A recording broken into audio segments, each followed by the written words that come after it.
14.2 kilo தங்கத்துடன் பிடிப்பட்ட Kannada நடிகை 102 கோடி ரூபாய் அபராதம் விதித்த வருவாய் புலனாய்வு இயக்குநரகம்.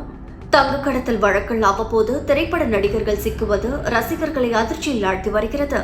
அதேபோல் கன்னட நடிகை ரன்யா ராவ் தற்போது கைது செய்யப்பட்டிருப்பது மீண்டும் திரைத்துறையை அதிர்ச்சியில் ஆழ்த்தியுள்ளது.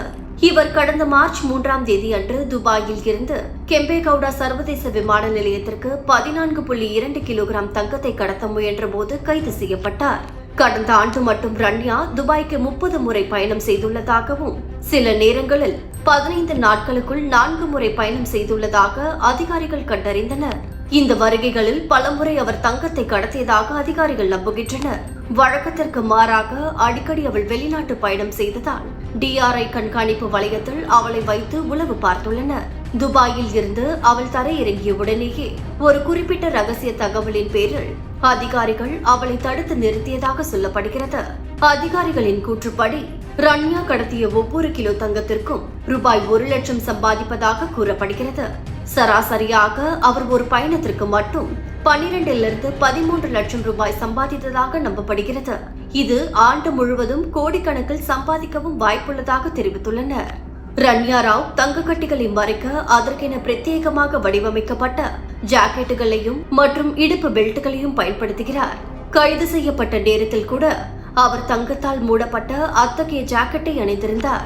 மேலும் தடுத்து நிறுத்தப்பட்ட போது கர்நாடகாவின் DGP மூத்த IPS அதிகாரி ராமச்சந்திர ராவின் வளர்ப்பு மகள் என்று ரன்யா அதிகாரிகளிடம் கூறியதாக சொல்லப்படுகிறது.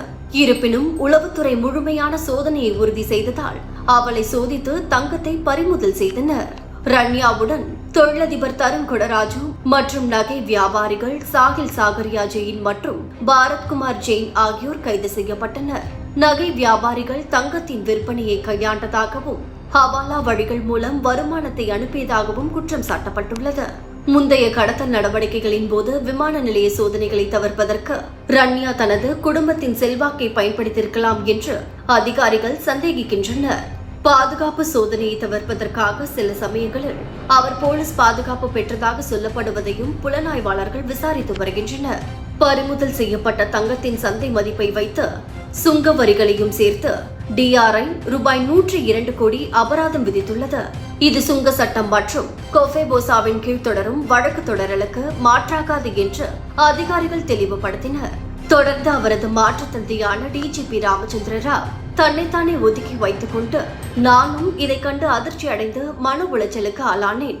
சட்டம் அதன் வேலையை செய்யும். என் வாழ்க்கையில் எந்த கருப்பு புள்ளியும் இல்லை என்று கூறினார்.